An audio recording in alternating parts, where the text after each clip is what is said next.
So I saw that Royal Tiger had a sale on the number 5 Mark I rifles, the jungle carbines, and so I had to go for it. The sale's still going on right now when I'm filming this video, so if you're interested, go check it out.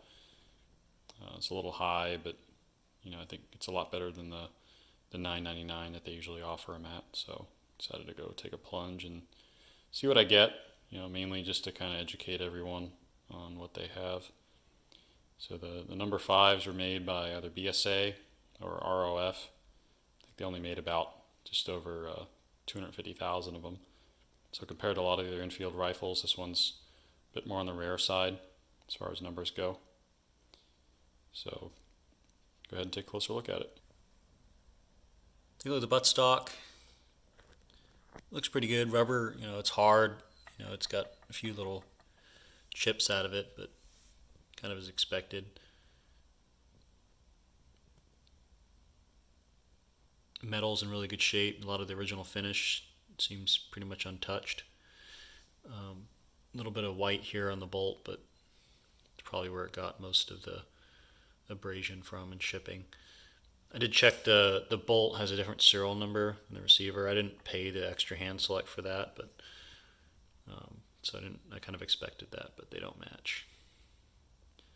Magazine's got a bit of wear there, but other than that, all the metal parts here look really good.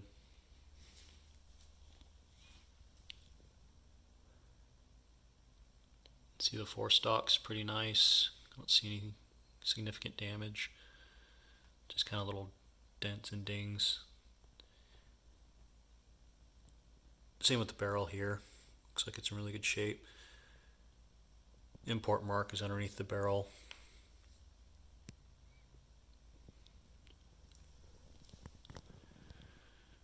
So go ahead and flip it over and look at the other side.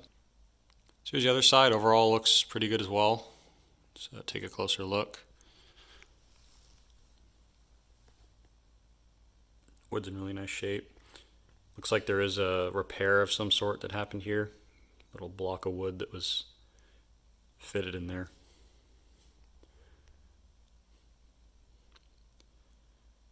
Receiver looks pretty good. You can see this is a ROF manufacture of November 1945. Wood looks pretty good. And the finish looks pretty good on this side as well. This one doesn't have that little nose cap that sometimes you see right here. Probably because this is a earlier production. May also be the factory as well.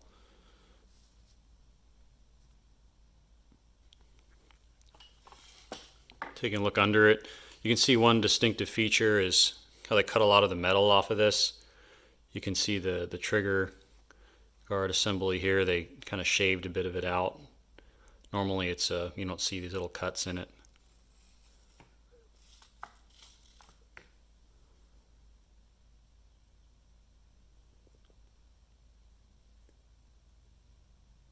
But overall pretty good. I mean, I'm happy with what I got so far. I'll take a look at the bore and break it down, but looks pretty good so far. So here it is broken down. I like to break down kind of all the major parts first and leave the trigger assembly and some other smaller parts for later, just so I don't have a ton of small parts laying around. I don't lose anything. But here it is broken down so far. Let's go ahead and take a look at all the parts. Buttstock looks pretty good. Definitely glad I took off the butt plate. That definitely needs to get cleaned out. Looks like a lot of dirt and grime and stuff in there, especially inside of the butt plate as well. Kind of an interesting thing about the butt plates on these is it's like a 2-screw assembly. Basically, this screws into here and this goes down the whole length of the buttstock. So much better than if it was a wood screw or something, because that would probably just rot in there. So receiver looks pretty good. Bluing looks excellent on it. Just kind of dirty. The forestock here was stuck. So what I had to do is basically if you ever get a forestock that just won't drop out, you can just get basically like a piece of wood rest it on here and just kind of lightly tap it, and it didn't take didn't take very many taps to get out. So overall the finish here looks very good. Right here on the barrel. Wood looks good too. Don't see any rot or anything like that. There's no cracks that I could see. Took apart the bolt. Bolt looks really good too. It's really greasy inside, which is probably a good thing. You can see what's interesting with the number 5s is the bolt head's a little different than the other bolts. They're kind of shaving down any piece of metal that they can to lighten it up. Magazine looks good, and I'll see how much bluing is left here. And it was the exposed part. Spring looks good. There's all the little parts. And then the forestock here looks really good as well. A little bit of a kind of a shaving here of wood that's missing, but otherwise looks pretty good.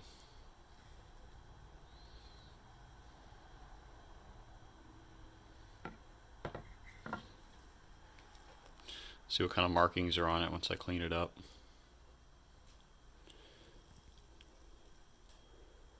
Let's go ahead and take a look at the bore next. This is the bore, kind of shine the light down a little bit. See the rifling here is pretty strong. Just dirty, just needs a good cleaning. So before I continue on with the rifle, I want to get a little closer look at the bayonet for it. Got this from World Tiger as well. It's a number 5 Mark I bayonet.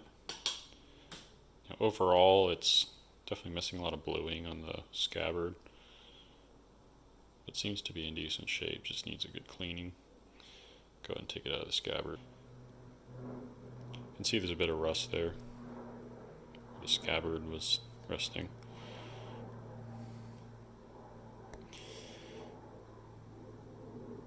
Looks like it's got a WSC. That might be Wilkinson Sword Company. It's got a number on there. I'll probably see better when I clean it up, but go ahead and clean this up. Looks pretty decent so far, but just needs to be cleaned. Looks pretty dirty. Receiver looks pretty good. It's a little bit of grease I got to get to, but let it soften up a bit in the oil. You can see the finish looks really nice on this.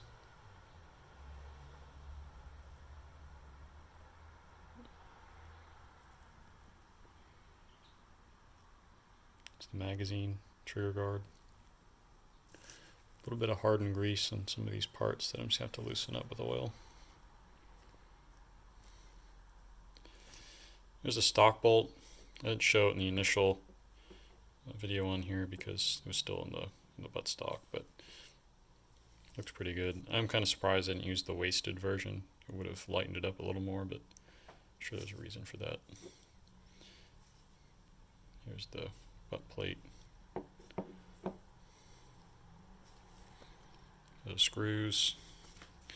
Well, the wood's coming out really nice. You can see here. Some linseed oil. It's really kind of bringing out the grain in it.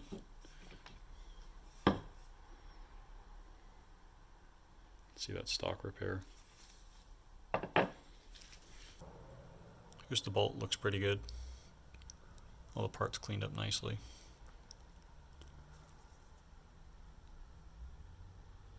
Here's the top of the forestock.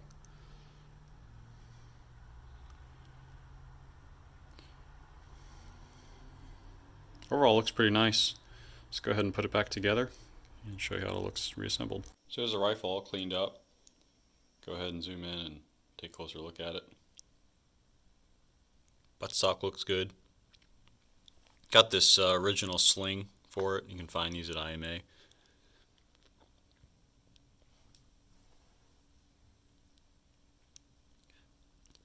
like how the stock came out.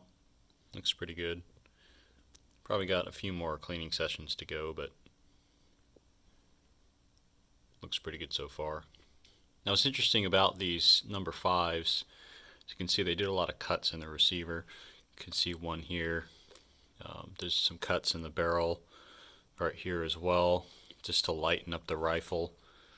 You can see the trigger guard here. Cut that down as well. Hollowed out the bolt here. So just a lot of changes and modifications to try to lighten the weight of the rifle. One of the reasons I was kind of surprised not to see a wasted stock bolt. But overall the stock is in really good condition. Nothing on the stock that's serious, just some really minor dents and dings. Bluing's pretty good too. Finish on this rifle's really nice. It's kind of missing on the magazine, but otherwise looks pretty good. Did kind of a quick cleaning on the bayonet. I'll have to take it apart at some point. You can see that it was taken apart at some point by someone who kind of gummed up the screws here. So let's be careful taking it apart. But it should look pretty good on the rifle. Alright, flipping it over.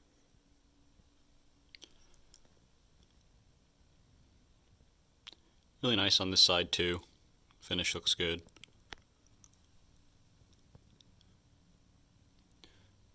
Overall pretty happy with what I got. I think with the sale price it wasn't too bad.